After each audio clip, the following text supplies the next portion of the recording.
Mas que tipo de fenômeno tu estudou e quais foram as conclusões? Eu estudei... o tema que eu mais gosto mesmo são os relatos de contatos com alienígenas. Tem histórias muito interessantes, divisões de OVNIs, né, casos desse tipo.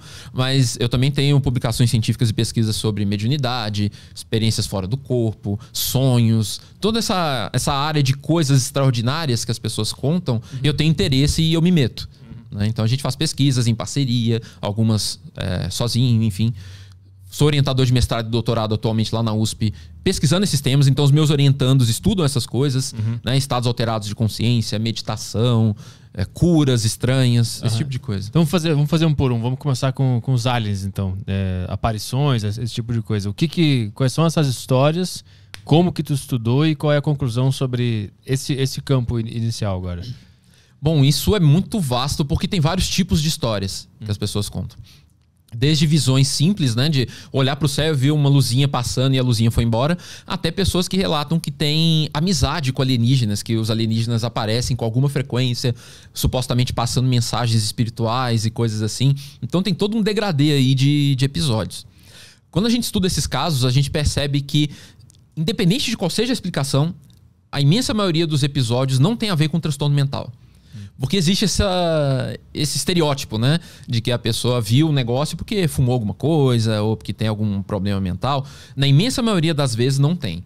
Isso eu não estou falando nem só das minhas pesquisas, tem pesquisas internacionais aí, especialmente da década de 90, início dos anos 2000, aplicando testes psicológicos que medem transtornos mentais, né? Inventários, enfim, questionários que medem isso, os sintomas de transtorno mental. E você vê que essas pessoas tipicamente não têm transtorno mental. Só que ao mesmo tempo isso não significa que é verdade, que ela viu mesmo, que ela foi abduzida mesmo. Porque se você tira transtorno mental fora, ainda assim sobra um monte de explicações possíveis para um monte desses casos. Então, a maioria dos episódios são farsas ou erros de interpretação de fenômenos conhecidos. No mínimo, a grande maioria dos episódios, sabe? 90 e tantos %. Um monte. Teve uma vez, por exemplo, que eu estava numa cidade... investigando os casos que estavam rolando lá.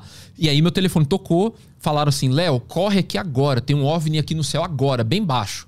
Eu peguei a primeira roupa que eu vi, vesti e corri lá. Na hora que eu saí da casa onde eu tava, eu já vi no céu um objeto triangular muito grande, com duas luzes assim, em duas das três pontas dele. E eu fui correndo ali, já filmando e tal. Fui na direção onde tinha várias pessoas na rua que já estavam apontando, filmando e tal.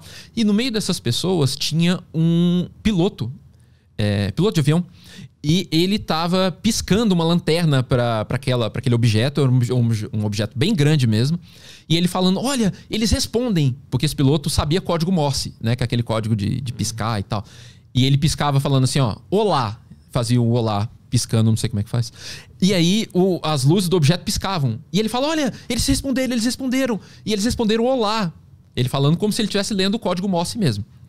E aí, depois de alguns minutos, aquele objeto começou a se afastar.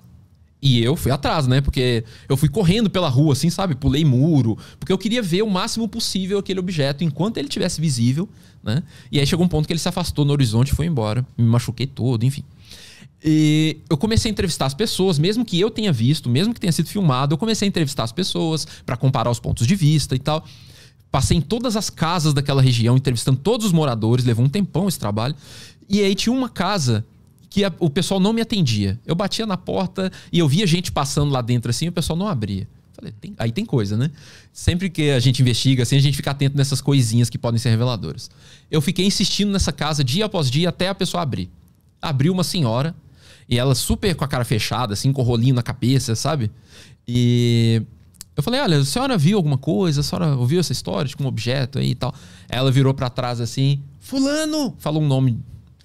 Aí veio um menino de uns 13, 14 anos no máximo, com a cabeça baixa assim.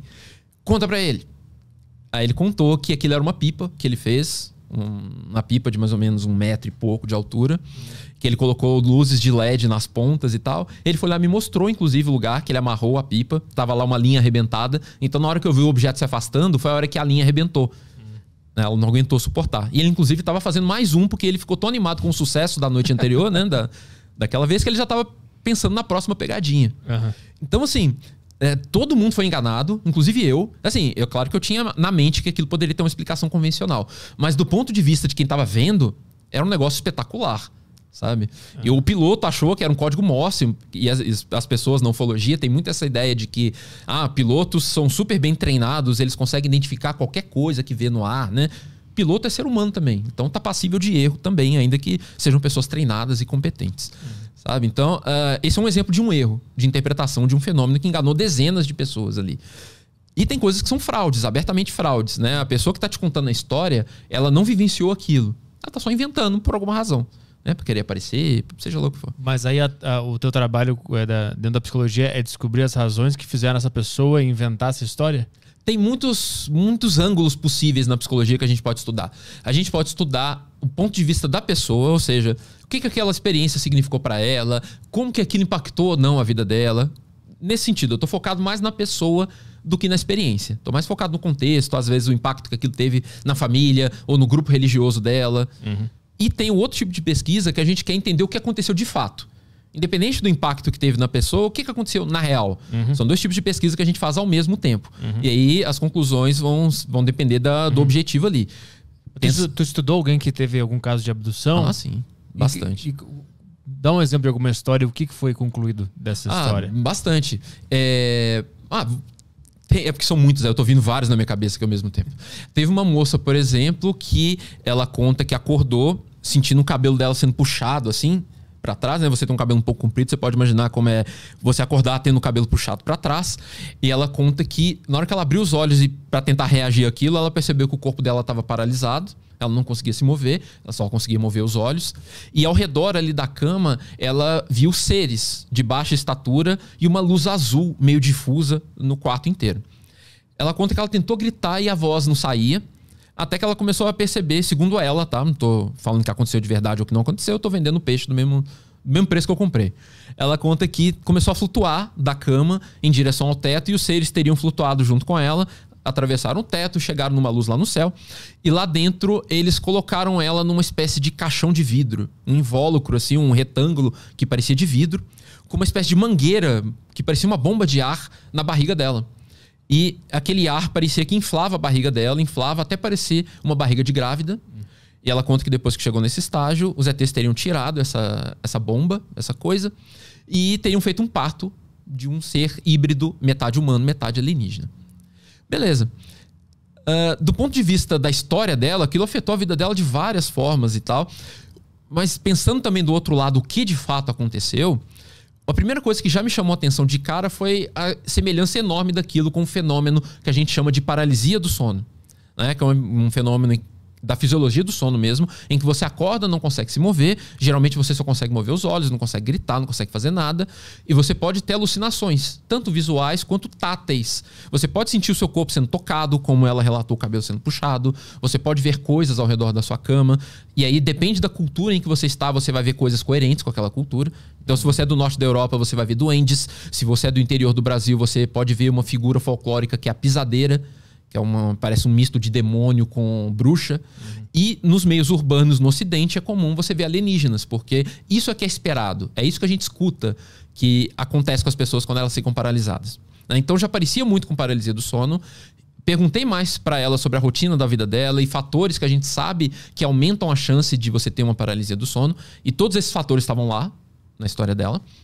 Inclusive histórico na família também, de muita paralisia do sono e tal. Só que quando a gente estuda essas coisas supostamente paranormais, a gente tem que estar muito atento ao que circula na cultura sobre aquele assunto. Porque as pessoas podem beber inconscientemente até de várias fontes, filmes, séries, o que for, né? E aquela cena da bomba no umbigo dela, soprando a barriga, eu imediatamente reconheci a cena. Lá no meados daquela série Arquivo X, numa das temporadas do meio, acontece exatamente a mesma coisa com a personagem Dana Scully, que é uma das principais, né? Ela é abduzida, os ETs colocam uma espécie de mangueira na barriga dela, aquilo enche e ali depois ela tem o parto do ETzinho. E aí eu perguntei pra essa suposta abduzida, né?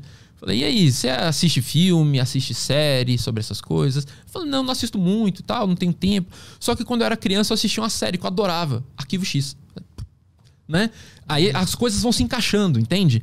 Então eu não estava lá pra ver o que aconteceu, né? Eu não vi ela dormindo e tendo a paralisia, mas a gente vai tentando juntar elementos como se fosse um detetive mesmo, não um Sherlock Holmes mesmo, tentando juntar pistas para chegar numa conclusão que seja mais plausível possível de acordo com aquelas pistas. Então, nesse caso, por exemplo, é muitíssimo provável que ela tenha tido uma paralisia do sono e que, como a nossa memória, ela resgata coisas desse pacote aí que é meio atemporal, né? Você pode lembrar de um coleguinha da sua rua que você não vê há 20 anos e de repente você sonha com o diabo do moleque, né? É normal acontecer isso. Então, não é absolutamente surpreendente que ela se lembrasse de uma cena de Arquivo X, que aquilo viesse no sonho. Mas isso afetou a vida dela? Bastante. E isso a gente vê nos abduzidos em geral. Tem, por exemplo, uma norte-americana que eu conheci uma vez, que ela fez uma esterectomia. Ela fez uma cirurgia de retirada do útero. Porque nas experiências recorrentes de supostas abduções que ela tinha, ela passava por esse mesmo tipo de processo, embora sem a mangueira, de ser engravidada pelos alienígenas e usada como barriga de aluguel, né? Outra mangueira. Pois é. E aí, ela, para tentar parar essas experiências, ela tomou essa medida radical. Ela retirou o útero, cara. Sem ter nenhum problema no útero. Esse tipo de cirurgia acontece quando a pessoa tem um tumor, alguma coisa, né? E ela retirou o útero e, surpresa ou não, as abduções não pararam. Ela continuou tendo essas mesmas experiências. Então eu a conheci bastante aterrorizada e tal. Então afeta muito a vida das pessoas. Tem gente que para de ter relacionamentos afetivos porque entende que se os ETs supostamente abduzem a pessoa quando ela tá geralmente na cama, dormindo, quem tá junto lá vai também, né? 2 pelo preço de 1. Então a pessoa muitas vezes não quer estender a maldição, digamos assim, para um namorado, para um marido ou para um filho, né? Se você pega a literatura da ufologia, os casos aí que a ufologia coleciona sobre essas coisas, é normal haver famílias de supostos abduzidos. Então o pai e a mãe são abduzidos, aí depois o filho também relata ter também alguma experiência desse tipo. Então, sabendo disso, já que as pessoas vão atrás dessa informação, muitas pessoas optam por não ter relacionamento, por não ter filho. Olha o impacto do negócio. Sendo que, no mínimo, na imensa maioria dos episódios, e talvez em todos, não está acontecendo nada. As pessoas não estão sendo abduzidas. Né? É uma experiência interna. É o sonho. Então, tem, como eu tinha comentado, né, que são vários tipos de experiência. Cada uma vai ter uma possível explicação. Mas a paralisia do sono é uma explicação para uma grande parcela dos casos, não para todos. De abdução, né? De abdução, especificamente. Mas não para todos. Porque tem pessoas que relatam ter sido abduzidas durante o dia, ela estava pescando ali e aconteceu, ela estava dirigindo na estrada e aconteceu. Então, cada caso é um caso. Mas a paralisia do sono, ela parece ser responsável por uma grande parcela. Mas é quando o cara tá acordado, como é que se explica? Então, a gente vai ter que ir atrás das evidências e ver o que acontece. Já teve caso, por exemplo, que era mentira descarada mesmo. Teve um cara aí, por exemplo, um caso que eu conheço, que o cara deu um perdido aí, né? O cara era casado, o cara deu um perdido, ficou vários dias fora aí e tal, com umas meninas. E aí voltou pra casa, lembrou que tinha que voltar pra casa, que tinha que dar uma justificativa, e o cara falou que foi abduzido. E o cara, assim, manteve, sabe, a história, por anos, assim. Tal, deu até entrevista. Então, cada caso é um caso. Tem pessoas, por exemplo, que podem cair nesse estado de sono e de paralisia durante o dia. A gente não vê tantos casos de pessoas, por exemplo, que caem no sono dirigindo na estrada. Então, a gente tem que considerar, por exemplo, essa possibilidade, e há casos isolados em que isso acontece.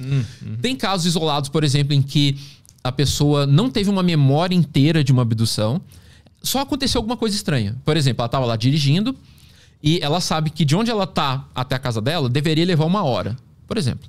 E aí ela chegou na casa dela e viu pelo horário que tem 3 horas que ela estava dirigindo. Falou, mas onde foram parar essas 2 horas, né? Eu deveria ter chegado 2 horas atrás. Então fica esse mistério e tal. Ela dá uma gugada ali, começa a pesquisar e vê o pessoal da ufologia falando que os ETs gostam de apagar a memória da pessoa. Aí, o que ela faz? Ela vai procurar uma hipnose regressiva, que é o que muitas vezes se faz nesse meio da ufologia. E a gente sabe que a hipnose, entre outras coisas, ela tende a produzir falsas memórias. Falsas memórias são memórias de coisas que não aconteceram. Então, a sua mente fantasia um negócio e aquilo aparece para você na hipnose como se fosse uma memória real. Então, a pessoa acredita mesmo, porque é muito realista.